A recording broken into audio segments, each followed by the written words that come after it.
भगवती मानव कल्याण संगठन यह पूरे रेपुरा में नहीं, पूरे विश्व में यह अभियान चल रहा है कि एक तो नशा विरोधी आंदोलन का कार्य चल रहा है, दूसरी नशा मुक्त कराने के लिए, मांसाहार मुक्त कराने के लिए, चरित्रवान समाज का निर्माण करने के लिए भगवती मानव कल्याण संगठन यह पूरे देश में यह अभियान के रूप में कार्य चल रहा है। और इसका मूल लक्ष्य है कि गांव-गांव में जो आरती चालीसा के पाठ के माध्यम से समाज को जागरूक किया जा रहा है और इससे भारी तादाद में लोगों की मान लो जुड़ने की एक होड़ मची है, क्योंकि समाज में इस प्रकार से नशा का जो पैर पसार रहा है कि गांव-गांव में अवैध शराब, जैसे ऐसा कोई गांव नहीं है आपके रेपुरा क्षेत्र में, शायद है कोई गांव ऐसा मिल जाए जहां पे अवैध शराब ना मिलती हो। तो आप जानते हैं कि शासन प्रशासन की तो नीति बिल्कुल स्पष्ट गलत है। वो तो चाहते हैं कि युवा बर्बाद हो, युवा नशा में डूबता जाए और उनको अपनी कुर्सी से मतलब है, उनको किसी समाज से लेना देना कोई मतलब नहीं है। तो नई नई प्रकार की अभी आबकारी एक्ट के तहत कई प्रकार की ऐसी घोषणा की है कि एक व्यक्ति एक पेटी शराब घर में रख सकता है। तो यह स्पष्ट रूप से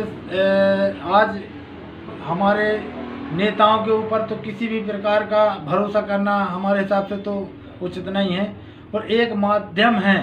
जो भगवती मानव कल्याण संगठन, पंच ज्योति शक्ति तीर्थ सिद्धाश्रम धाम, जिनके संस्थापक शक्ति पुत्र महाराज जी के द्वारा यह संगठन चलाया जा रहा है। तो यह पूरे देश में एक व्यापक रूप से अपना कार्य कर रहा है और समाज इससे जुड़ कर के लाभान्वित हो रहा है और समाज नशा मुक्त भी। उमा भारती की बात है तो उमा भारती की सोच ठीक है, परंतु वह ये भी कह रही कि मैं पार्टी का विरोध नहीं कर सकती हूँ। जब तक पार्टी का विरोध नहीं करोगे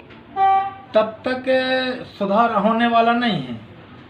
तो ये जरूरी है कि जब तक हम सरकार के खिलाफ नहीं होंगे तब तक सरकार इस पर सुनने वाली भी नहीं है। और जो मुख्यमंत्री हमारे मामा जी हैं वो जुमलेबाज हैं, उनकी कई घोषणाएं आप कभी भी यूट्यूब में सर्च कर लेना या कभी भी उनकी जो भी घोषणा करते हैं उनकी घोषणा में कोई तथ्य ही नहीं बचा है। अभी हमारे कुंडलपुर में उन्होंने अभी जब मेला के समय पर घोषणा करी थी, धड़ल्ले से खुलेआम मांस बिक रहा है, खुलेआम शराब बेची जा रही है, बानकपुर में स्वयं दो तीन जगह शराब बेची जा रही है। तो अब इससे बड़ा आप क्या देख सकते हो? सिर्फ समाज अब खुद को जागरूक होना पड़ेगा, क्या है सत्य और सत्य है क्या। और आप जानते हैं कि हमारी भारतीय शक्ति चेतना पार्टी के जितने भी कार्यकर्ता हैं, जितने भी प्रत्याशी हैं, वो लगातार ऐसा नहीं कि सत्ता सुख भोगने के लिए वह